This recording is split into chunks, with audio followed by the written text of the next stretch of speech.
నమస్కారం JP Andhra Pradesh news కు స్వాగతం.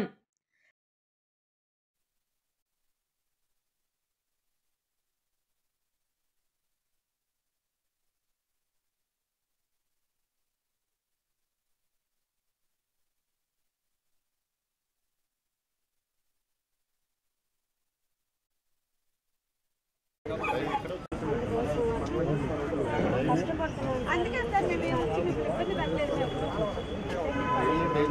సగం కట్టి సగం పిల్లలు సరిగ్గా కూడా ఫ్యామిలీలు కూడా కొట్టేస్తారు.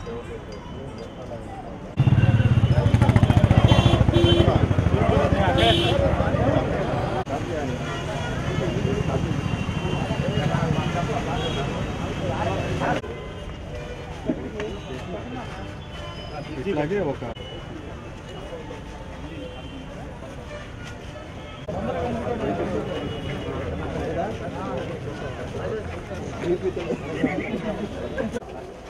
అక్కడ నుంచి ఇక్కడ ఉంది, ఇక్కడ ఫ్లేమ్ లేదు సార్.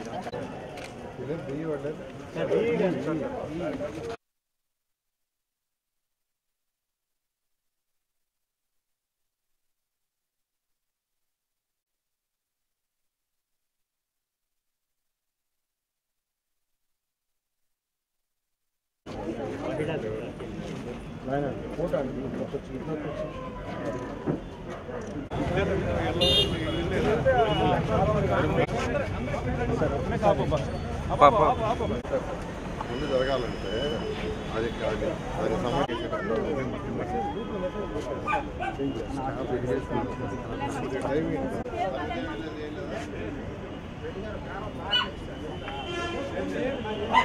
దాని నమస్కారాలండి. ట్రాఫిక్ని రద్దీని తగ్గించడం కోసంగా 2014 నుంచి 19 దాకా ఈ సర్రేపల్లి కెనాల్ మీద ఒక 5 బ్రిడ్జిలు కట్టాలని ఒక 2 బ్రిడ్జిలో 3 బ్రిడ్జిలో శాంక్షన్ చేసాం. అప్పుడు ఈ బ్రిడ్జ్ మనం ఏదైతే ఈ రౌండ్ బ్రిడ్జ్ అంటారు, రౌండ్ కాలువ, దానికి సంబంధించి యాక్చువల్గా శాంక్షన్ చేసాం. దాంట్లో ఇంకా కొన్ని వర్క్లు అంటే జాయినింగ్ రోడ్డు, సిమెంట్ రోడ్డు వేయాలి, ఇది వేయాలి, కొద్దిగా రీటైనింగ్ వాళ్ళు అక్కడ కట్టాలి. ఇప్పుడే మా అధికారులకి చెప్పాను ఇమీడియట్గా దాన్ని ఎస్టిమేషన్ వేసి కంప్లీట్ చేయమని.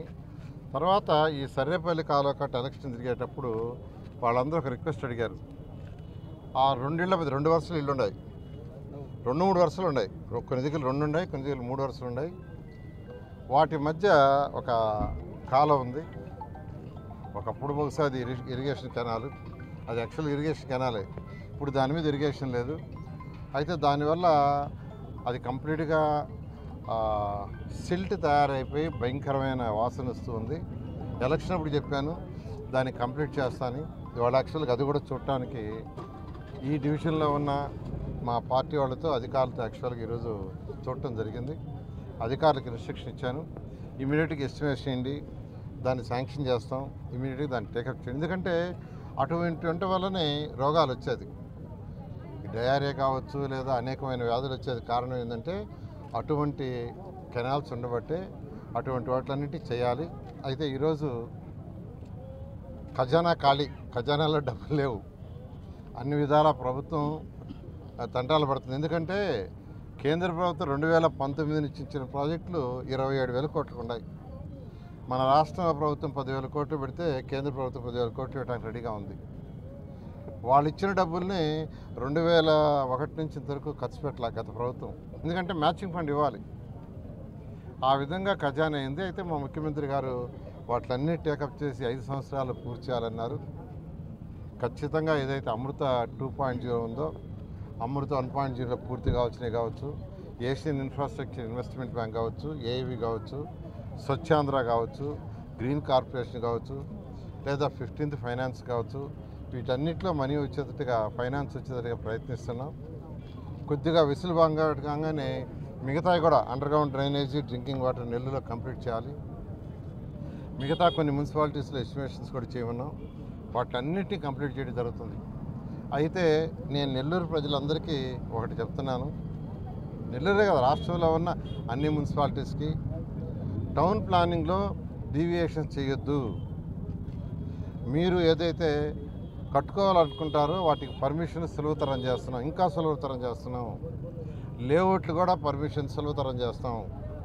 దానికి అనేక రాష్ట్రాలకి టీములు పంపించున్నాం, టౌన్ ప్లానింగ్ టీముల్ని స్టడీ చేసుకురామని. ఈ నెలాఖరు లోపల రిపోర్ట్ సబ్మిట్ చేస్తారు. సబ్మిట్ చేస్తే వాటన్నిటి ముఖ్యమంత్రి గారికి చూపించి వారు పర్మిషన్ తీసుకొని లిబరలైజ్ చేస్తాం. అయితే ఏదైతే పర్మిషన్లు ఇస్తారో దాని వరకే కట్టండి. ఇర్రెగ్యులర్గా కట్టడం వల్ల ఇటువంటి ప్రాబ్లమ్స్ వచ్చేది. మనకు ప్రాబ్లమ్స్ వచ్చేది ఏంటంటే ఇర్రెగ్యులర్గా కట్టడం వల్ల మనకి ప్రాబ్లమ్స్ అన్నీ వస్తున్నాయి.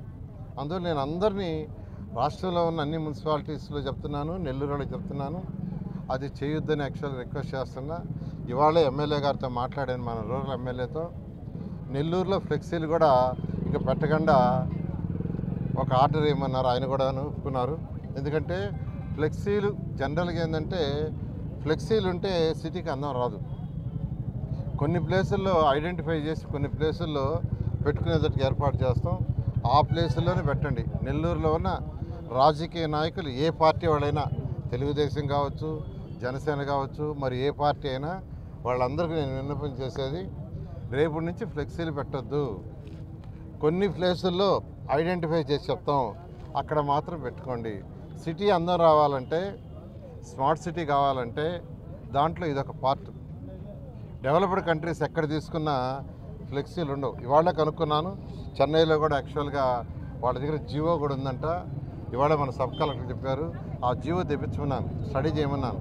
నేను అందరిని రిక్వెస్ట్ చేసి చెప్తున్నాను, ఫ్లెక్సీలు ఆపుతాం. ఎక్కడంటే అక్కడ పెట్టేస్తే సిటీ అందం రాదు. సెంట్రల్ డివైడర్లు అయితే తీసేయమని చెప్పాను, ఆల్రెడీ ఇన్స్ట్రక్షన్ ఇచ్చా. రాష్ట్రంలో అన్ని సెంట్రల్ డివైడర్లో చక్కటి గ్రీనరీ డెవలప్ చేస్తాం. 2014-19లో అయితే నేను నెల్లూరు వచ్చినప్పుడల్లా ఆ గ్రీనరీ యాక్చువల్గా అది ట్రిమ్మింగ్ చేసేవాడిని. అసలు గత 5 సంవత్సరాల్లో అసలు 50% గ్రీనరీ పోయింది. 50% సెంట్రల్ డివైడ్లో గ్రీనరీ లేదు, అసలు చెట్లన్నీ పోయినాయి.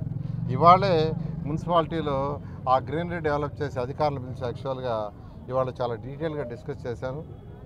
నేను నెక్స్ట్ వీక్ వచ్చేళ్ళకే మొత్తం ఆల్ సెంట్రల్ డివైడర్స్ మొత్తం చక్కగా గ్రీనరీ ఉండేటట్టుగా మీరు ప్లాన్ చేసి ఎస్టిమేషన్ చేయండి, దాన్ని శాంక్షన్ చేస్తామని.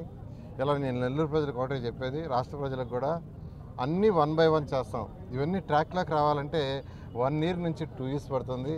ఎందుకంటే ఖజానా ఖాళీ, కొద్దిగా ఓపికగా ఉండాలని అందరినీ రిక్వెస్ట్ చేస్తున్నాను. Thank you. అది పాలసీగా తీసుకొస్తాం. అయితే ముఖ్యమంత్రి గారితో డిస్కస్ చేసి అవి పాలసీలు తీసుకురావాలి. అయితే నెల్లూరులో ఫస్ట్ నెల్లూరు రూరల్ ఎమ్మెల్యే కూడా ఇవాళ యాక్చువల్గా ఒప్పుకున్నారు. నెల్లూరు కార్పొరేషన్లో ఫస్ట్ మొదలు పెడతాం. Thank you.